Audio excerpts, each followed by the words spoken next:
The last speaker for this discussion on national integration, Sayyid Adnan Kakakhel Sahib, seat number 93, Jamiatul Ulum Islamia, Banori Town, Karachi se ताल्लुक है इनका. Jamia उलूमुल Islamia Binori town Karachi. मेरे साथियों ने कल भी इस मौजू के ऊपर बहुत अच्छी बातें की. आज कोशिश करूंगा उन्हीं बातों की रोशनी में इसको बिल्कुल मुख्तसर अंदाज में पेश करूं. इसमें दो राय नहीं है कि हमारा सबसे बड़ा बहरान नजरियाती यकजहती, फिक्री वहदत और इत्तेहाद व इत्तेफाक से महरूमी है. मगर सोचने की बात यह है कि ये महरूमी 58 साल गुजरने के बावजूद अभी तक क्यों है.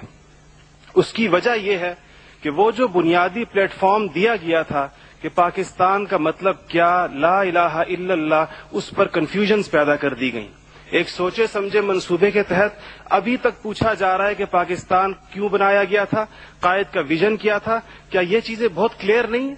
और क्या इस सवाल का जवाब मैं या आप दे सकते हैं या वो नस्ल दे सकती है जिसने तख्लीक पाकिस्तान के खाके में अपने खून से रंग भरा था. ये उनकी रूहों के साथ मजाक है. ये उनकी रूहों के साथ मजाक है. ये उनकी कुर्बानियों का मजाक है कि जी आप तो कट मरे, हमें समझ ही ना आया कि आपका मसला क्या था. हमारा दूसरा बड़ा मसला अमन व अमान की दिगरगू सूरत हाल है.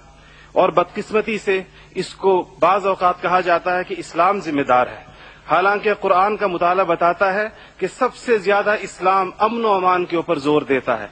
इब्राहीम अलैहिस्सलाम की दुआ तो जरा देखिए. मईशत की बात बाद में करते हैं, इकोनॉमी की बात बाद में करते हैं, पहले अमन की बात करते हैं. फरमाते हैं रब्बि जअल हाज़ल बलद आमिना, इलाही मेरी इस बस्ती को अमन का गहवारा बना दे. फिर फरमाते हैं वर्ज़ुक़ अहलहू मिनस समरात, इसमें रहने वालों को इनकी मईशत भी ठीक कर दीजिए. और अल्लाह ताला भी जब अपने इनामात गिनवाते हैं तो फरमाते हैं इब्राहीम अलैहिस्सलाम को कि वइज़ जअलनल बैत मसाबतन लिन्नासि व अमना, हमने आपको एक ऐसी जगह बसाया जिसको बार बार आने की जगह और अमन का गहवारा बनाया.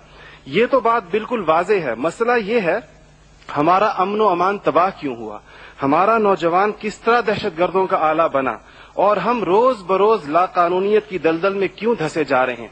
जनाब सदर, नोट करने की बात है कि ये सबक उसको किसी मजहब ने नहीं सिखाया, ये सबक उसको किसी दीन ने नहीं बताया. ये तबकाती तफरीक, इस्तेहसाली निजाम, टैलेंट की बेकदरी, तालीमी ढांचे का खोखलापन, बे इंतहा करप्शन और इख्तियारात की नाजायज इस्तेमाल वो खौफनाक मसाइल हैं जो नौजवान को इस तरफ लेकर गए हैं. आप ये मसाइल हल कर दीजिए, आप ये मसाइल हल कर दीजिए, फिर देखिए ये नौजवान दहशतगर्द है या अमन पसंद है. हमारा तीसरा सबसे बड़ा मसला जो इस वक्त बहुत अहमियत का हामिल है, जमहूरी रिवायात का फुकदान है. हम अभी तक हकीकी जमहूरी कल्चर और अवामी मैंडेट के एहतराम के माहौल को पैदा करने में नाकाम रहे हैं. टूटती बनती असम्बलियों, इंतखाबी धांधलियों और जनाब सदर अहम कौमी मसाइल में पार्लियामेंट को बाईपास करने की रिवायात ने अवाम का एतमाद मौजूदा पॉलिटिकल सिस्टम से उठा दिया है. इसके लिए हमें अपने उस पड़ोसी मुल्क से सबक सीखना चाहिए जहां से मुशाहिद साहब तशरीफ लाए हैं और आप अनकरीब जाने वाले हैं. उनकी और हमारी तारीख आजादी एक ही है. उनको और हमको हमें और उनको एक जितना वक्त मिला है, मगर उन्होंने अपने यहाँ जमहूरी अक़दार को इतना मजबूत कर दिया है कि हुकूमत कितनी नाकाम साबित क्यों ना हो जाए, कोई भी उस्ताद टूट पड़े, ये नहीं हो सकता कि फौज बैरकों से निकले इक़्तिदार में आकर बैठ जाए. इसी तरह जनाब सदर, मैं ये समझता हूं कि आज इस हॉल में लगी हुई कायद की तस्वीर आपसे पूछ रही है, आगे आप खड़े हुए हैं कि जनरल तुम तो सरहदों के रखवाले हो, तुमको ईवान इख्तिदार की राह किसने दिखाई है. और जनाब आला, हमारा तीसरा सबसे बड़ा मसला एलीट क्लास इकोनॉमी है. आपके आदादो शुमार के जादूगर कह रहे हैं कि मईशत तरक्की कर रही है, ज़र मुबादला के ज़खायर बढ़ रहे हैं, कर्जे कम हो गए हैं, कशकोल टूट गई है. आप बार बार कहते हैं पहले हम मांगने जाते थे, अब हम देने जाते हैं. और अवाम हैरान है कि खुदाया क्या माजरा है. मईशत तरक्की कर रही है, गरीब का चूल्हा बुझ रहा है, ज़र मुबादला के ज़खायर बढ़ रहे हैं, पेट्रोल की कीमतें आसमान से बातें कर रही हैं, रुपए की रुपए की कीमत डी वैल्यू होते होते कहां आ खड़ी हुई है। और इसके बाद एक और बात जनाब सदर, आपने कहा कि बसंत मनाने से कुछ नहीं होता। इस्लाम तफरीह से हरगिज मना नहीं करता, बल्कि सेहतमंद तफरीह की हौसला अफजाई करता है। मगर खुदारा महरूमों लाचारों की आरजुओं के मजार पर धमा चौकड़ी ना मचाई जाए। देखें, इस्लाम ये कहता है अगर एक घर के अंदर एक अजीब तासुर है, ठीक है, लोग इनफरादी तौर पे पतंग उड़ाएं, कोई इसको हराम नहीं कहता। मगर जब एक गरीब देखता है कि मेरे पेट में रोटी नहीं, मेरा सदर पतंगबाजी कर रहा है, तो वो यूं समझता है कि हमारे दरमियान कोई गैप है। आप बिल्कुल वो समझता है।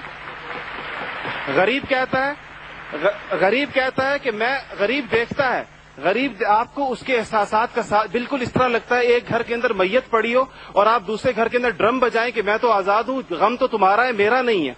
तो इसको कोई भी इसकी इजाजत नहीं देगा। कोई भी मजहब कहेगा कि नहीं, उसका एहसास कीजिए, उसके अश्कशोई करें, उसको सीने से लगाइए। इसके अलावा जनाब सदर, एक बहुत अहम बात जो हम महसूस करते हैं कि बाज मसाइल आपके लहजे की करख्ती की वजह से खराब होते हैं। आप बलोचिस्तान के अवाम से कहते हैं तुम्हें हम वहां से हिट करेंगे, तुम्हें पता ही नहीं चलेगा हमने तुम्हें कहां से हिट किया है। ये चीजें आप कौम के बड़े हैं, आप कौम के बड़े हैं, आपको बिल्कुल कौम से इस अंदाज में गुफ्तगू करनी चाहिए जिस तरह आप अपने बेटे बिलाल से गुफ्तगू करते हैं। आपको इसके जनाब सदर, आपका लहजा जो है, वर्दी की बात मेरी बहन ने की, वर्दी की बात तो आपने खुद 14 करोड़ अवाम से कहा था मैं 31 दिसंबर को उतार दूंगा, फिर कौम के वसी तर मफाद में आप वादे से मुकर गए। थैंक यू जी, शुक्रिया, मेहरबानी, थैंक यू। आपका टाइम हो गया जी।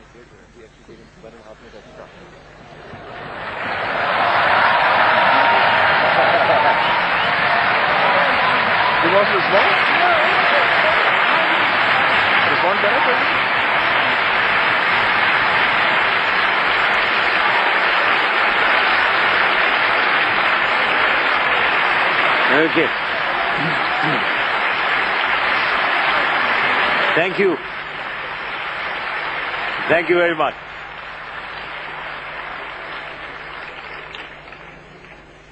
ये इन मेहमान की क्या कहा